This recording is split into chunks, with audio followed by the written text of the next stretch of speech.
পেহেলগাম ঘটনাৰ দুদিন আগত কোন আছিল সেই স্থানত সুৰংগৰে ভাৰতত সোমাইছিল নেকি শত্ৰু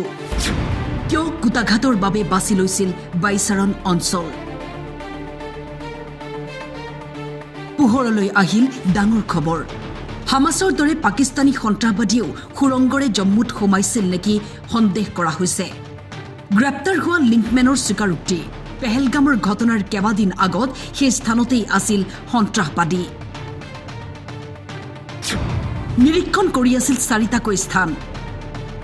তিনিটাকৈ স্থানত আৰক্ষী নিৰাপত্তাৰক্ষীৰ স্থিতি লক্ষ্য কৰি বাছি লৈছিল বৈচাৰণ অঞ্চল কাৰণ তাত নাছিল কোনো ধৰণৰ নিৰাপত্তাৰ ব্যৱস্থা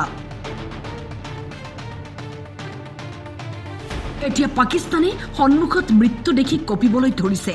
ভাৰতৰ প্ৰধানমন্ত্ৰীয়ে যুদ্ধৰ বাবে গ্ৰীণ সিগনেল দিয়াৰ পিছতেই পাকিস্তানত সাইৰেন বাজিছে যুদ্ধৰ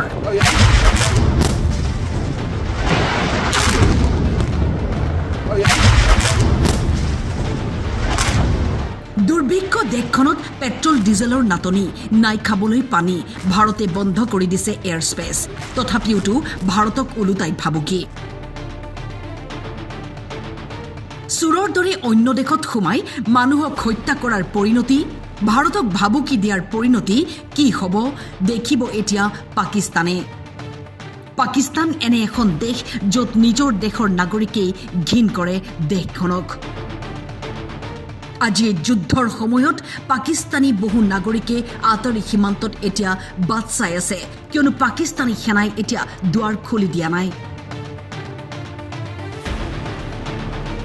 কোনে ভাল পাব এনে এখন দেশ য'ত সুৰক্ষিত নহয় নাগৰিক